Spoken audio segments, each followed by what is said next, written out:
For whatever reason, this caused a great bit of controversy with you guys down in the comments. And shout out to all my YouTube scholars and everybody that's got their HR degree from YouTube University. I'm trying to breathe, and you'll see that I live in a world that don't give a fuck, bitch.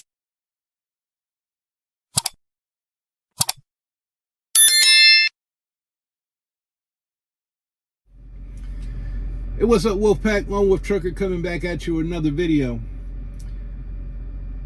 You know, I wasn't expecting my last video to get as much views as it did. And there's two main things that people commented down in the comments of my videos. And, you know, shout out to everybody that, you know, commented in my last video and gave your feedback. But there's two things that seem to pop up, and maybe I didn't do a good job of discussing or explaining in my previous videos. So that's why I'm going to do this video as a follow-up to that video. Number one is, you know, whether or not I was a Walmart employee. For whatever reason, this caused a great bit of controversy with you guys down in the comments. And shout out to all my YouTube scholars and everybody that's got their HR degree from YouTube University, okay? And for those who would think that I use that title as some type of clickbait. Now, of course you want to get views in your video. Why the hell do you think you do, why the hell you think you put out, you know, videos anyways? To get people to watch your videos. But I didn't create this title to create some type of clickbait, okay? Technically, I was a Walmart employee.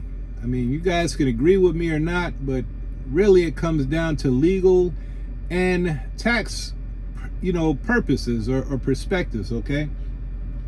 I had a Walmart employee ID number. I was on Walmart's payroll for 1 week, and Walmart reported my taxable income to the IRS, all right? I pay taxes on that 1 week of employment with Walmart. So for legal purposes and tax purposes, and from Walmart's perspective and from the IRS's perspective, all right, I was a Walmart employee, all right, for the time I was there. I never said I was a Walmart driver. All right, so I was never a Walmart driver, but I was a Walmart employee. I guess you could think of it as I was more of a Walmart associate, basically almost like somebody who worked in the store for a couple of days, all right? That's kind of the extent of it, even though I didn't work in the store. I just failed the Walmart onboarding process, so that's what I want to get out of the way first and foremost. But second is, I guess I didn't do a good job of explaining, you know, why I failed the Walmart onboarding process. So I hopefully want to accomplish that in this video, and I'm going to dive into exactly why I failed the Walmart onboarding. All right, so before I actually jump into why I failed Walmart onboarding, I want to just go over the hiring process for those of you who may be interested in, you know, going to Walmart or doing the same thing that I did. Now, I want to put this out there. I don't know if this is true or not, but I know it certainly wasn't true for me. There's a lot of Walmart drivers out there on social media that put out their driver code, referral code, or whatever it is. And, you know, I don't knock anybody for wanting to make some extra money. To each their own, but I don't, you know, necessarily agree with, you know, these drivers out there saying that, hey, if you don't put, you know, my referral code in your application, you know, Walmart's going to overlook you. They're not even going to see you in all the job applications that pop up. I will tell you, in my case, it's totally not true, because I did get a call back from Walmart, and I did get a call back from one of the applications or positions that I was interested in, all right, which was Ottawa, Kansas. That was paying a $10,000 sign-on bonus. So I didn't use a Walmart driver referral code or anything like that. Now, I don't have anything against using a driver referral code. You know, if I know you personally, or, you know, we've, you know, met or even had conversations offline, I have no problem using your referral code. But, you know, some random, you know, video or something like that I, you know, happen to watch off of social media, whether it's YouTube, TikTok, or, you know, Instagram or whatever, I'm most likely not going to use your referral code. And that's one of the reasons why I don't put referral codes in my videos that I post on social media. It's because, number one, I don't know you, so I don't even know if I want you to come work at the company that I'm at. You know, if we've met offline or had discussions offline, yeah, I might give you my referral code and, you know, we take it from there. But I don't know whether it to be true or not. If you use a Walmart driver ID, will get you bumped up in the process. I can't confirm or deny. All I can tell you is that from my experience and my application, it didn't matter. All right, let's jump into the onboarding details real quick. And, you know, with onboarding, I could tell you that once I got the email that Walmart was interested in, like I said, I just believe that particular DC, you know, needed drivers. And number one, that's why they're offering a $10,000 sign-on bonus. And number two, that's why I got a response back so quickly. It just has to do with the needs of that particular DC and to get those positions filled. Now, keep in mind, you know, the holidays were coming when I, you know, put in my application. So I'm sure they wanted to get, you know, some people in those seats before the holiday season, you know, kicked up.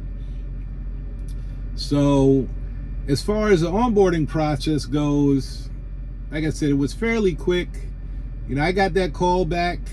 Well, I got the email first to make sure I was still interested. I confirmed, and then I got a time and date. We scheduled that, you know, to do a phone interview. From beginning to end, the phone interview is pretty straightforward. Took about 30 minutes. I checked all the boxes that Walmart wanted checked, and we moved forward to schedule the background check, which for some people takes a long time. For me, it didn't. Only took about a week to do that process. I keep all my, you know, ducks in a row and things in order. So when things are requested, I send them over promptly without causing further delay on my part. So in about a week, my background check and all that was done. And the longest part of my onboarding process was the 2-week notice I gave to my employer. All right, I don't like burning bridges.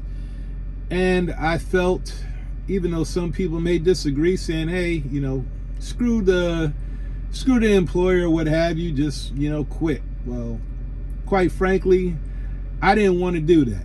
All right, I value the companies that I've selected in the past that I've worked for. I just don't randomly apply to companies and work there. I try not to burn bridges and try to value relationships that I created. So I put in my 2-week notice. That's the longest part of the process, really, once the whole phone interview went through, because that was 2 weeks. All right, so those 2 weeks were done. We scheduled the time for onboarding. So after that, I actually went to the onboarding, and I said Springfield, but it's Spring Valley, Illinois is actually where the Walmart DC is, where they did the training. I don't know why Springfield was sticking in my mind, but it's Spring Valley, Illinois, just west of Peru, Illinois, on I-80 is where the actual onboarding took place. So forgive me for putting the wrong city in my previous video.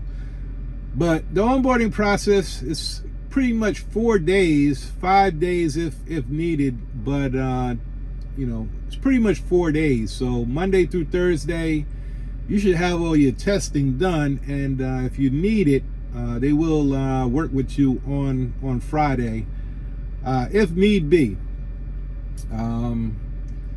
So the first day is typically like your regular orientation day. HR is there. They go over a lot of Walmart stuff. I go over a lot of the typical orientation information that you would typically get at a orientation with a company.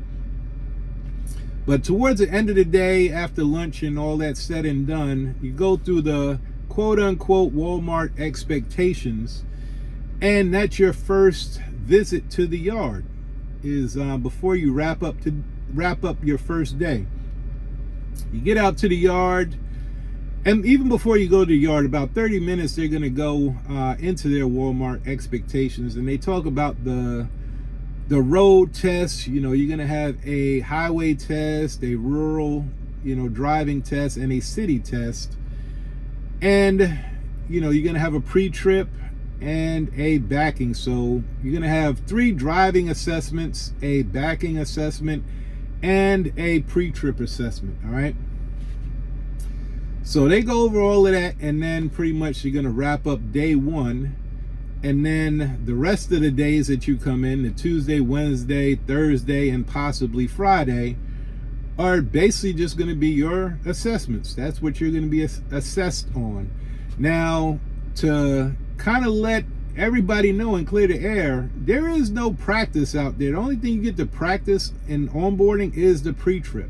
That's the only thing you get to practice, all right?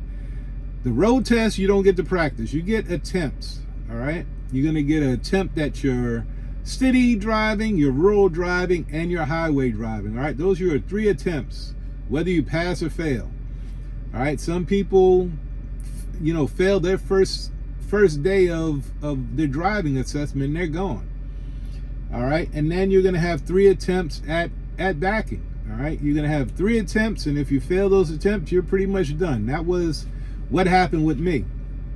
And with the pre-trip, it's the same thing. You're going to have, 3 attempts to get those done. But the difference is you have a static truck and trailer out on the yard, all right? Because the rest of your time outside of Monday is spent focusing on your assessments, all right? So while everybody is doing their own thing, getting tested on different assessments, you can either, individually, but preferably as a group, you go through and do that pre-trip, all right? The Walmart way. All right, so put it in a nutshell, the 3 reasons why people fail the Walmart onboarding, okay? At least from my experience and what I've seen during my week during onboarding, okay? Is number 1, they failed the road assessment. And as I told you, the road assessment is 3 different parts. You have city driving, which is on day 1 or day 2 or day 3. I don't know specifically what order they do it in or if it's random. All I can tell you, there's 3 parts to it. There is highway driving, there's rural driving, and there is city driving. So there's 3 of them. For my experience, or what I actually did, I did highway driving first, then I did rural driving, and then I did city driving, all right? And I did each of those on separate days, all right? On Tuesday, I did highway driving. On Wednesday, I did rural driving, and on Thursday, I did city driving. Now, I got to tell you, I've been driving for 5 years, so driving for me is therapeutic and peaceful, whether I'm being road tested or not, whether it's in an automatic or manual truck, it don't matter to me. It's peaceful for me. I act like, the instructor or, whoever is, grading me or assessing me is not even there. So for me, that part of the Walmart onboarding process was the less stressful, the most peaceful time that I had out, in that whole week. So being on the road didn't bother me. So I had no problem with that. The other reason why people fail is for the backing. Now, the backing is what got me. So you got your road assessment, you got your backing assessment, and you have your pre-trip assessment. Now, the pre-trip assessment is another one that gets a lot of people. And I think it's either between the backing and the pre-trip that the majority of people fail. And you got to realize that out of the 3 reasons people fail, and I'm just taking statistics from my class, which had about 13 people in it, 60% of us failed. Only 40% passed. So with a 60-40 pass rate, 60 failing and 40 passing, that is not a good statistic to have. And I wish I would have had that bit of information going into it, and I'll cover that, why, I say don't risk it. All right. And I'll cover that a little bit later in the video, but those are the 3 reasons why people fail. And I'm going to get into why specifically I failed the backing, because that was one of the main questions what people were asking that I didn't explain well in my previous video. All right, so why I failed backing. I failed the Walmart onboarding backing, not because I don't know how to back. And I know a lot of people joke and say, hey, flatbedders, y'all don't know how to back. You pull into a job site or a shipper or a receiver, and you get loaded and unloaded from either a crane, or you get loaded from the side via forklift. You don't have to bump any docks. Well, that's not necessarily true, all right? In flatbed, you do have to bump docks. Obviously, at truck stops, you do need to know how to back into parking spaces. So the myth that, flatbedders don't know how to back is not true. But I do feel like you have to be familiar with the equipment that you operate. And for me, I was not familiar with, backing a drive-in. And it's a lot different, backing a spread axle flatbed than it is backing a tandem axle drive-in or reefer trailer. That's just point blank. It's not the same pivot points. It's not the same. It doesn't handle the same, all right? Not to saying that I couldn't do it, but I wouldn't recommend trying to get acquainted doing that at a Walmart orientation. So the reason that I failed at the backing is because I wasn't acquainted, I wasn't familiar, I wasn't used to backing a drive-in with a tandem axle. If it was a flatbed trailer, I would have been able to, I have, without question, no doubt, I would have been able to get that trailer backed up the Walmart way. But unfortunately, that's the reason I failed. The Walmart backing is just because I wasn't familiar and acquainted with a drive-in. That I've done flatbed, open deck trailers, whether it be flatbed, 48 foot, 53 foot, flatbed or step deck, or, pull-in RGNs, removable gooseneck trailers. Those are the trailers that I have experience with, that I'm comfortable with maneuvering, especially in tight spaces. So I failed Walmart onboarding, quite frankly, because I could not back a drive-in. I wasn't used to doing it. And I don't recommend going to Walmart onboarding if you are in my position where you're not used to the equipment that you're going to be required to get assessed on. So that's in a nutshell why I failed the Walmart onboarding process. Now I will tell you, Walmart has their own way of doing things. It's called the quote-unquote Walmart way. And I don't necessarily agree with how everything went down in the onboarding process. I feel like Walmart is letting a lot of good, experienced, safe, productive drivers go in their onboarding process due to the Walmart way. All right. But hey, then again, it's Walmart. Walmart can do whatever the hell they want to do, So I have no control over that. Do I have to agree with it? I don't. But it's the Walmart way. So I failed the onboarding. I have to accept the fact that I didn't do things the Walmart way, and the way they have their backing pad set up and the scenario that they present for you to back up. I don't necessarily agree with it. I wouldn't back my trailer up that way, but that's the Walmart way and the way they want it done. And it just didn't work out for me. Now, had I known what I know now, I wouldn't risk it.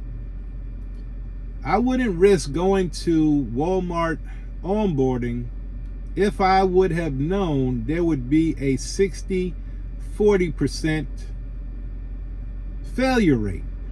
All right, 60% fail, 40% pass. And this is just statistics based off of my onboarding class. All right, had 13 people in the class and 5 people passed.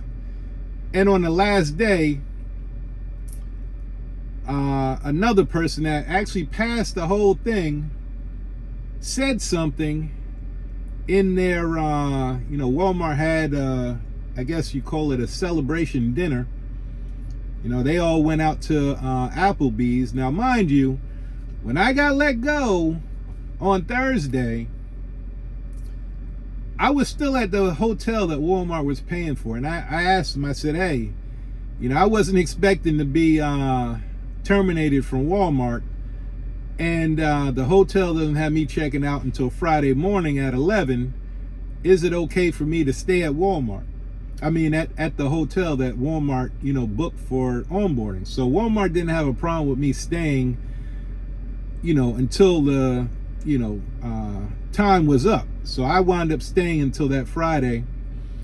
Obviously, I had my own personal things I had to get in place, being that Walmart terminated me. But being at Walmart, being at the hotel that extra night, I got some insight on some things that if I would have left, I wouldn't have known to this day. So all in all, out of 13 people, only 4 people actually went on to their respective DCs. Now, 5 people at the end of Thursday were supposed to be going to their DCs, but one of those 5 that successfully passed all the assessments didn't pass an assessment that he didn't realize he was being assessed on.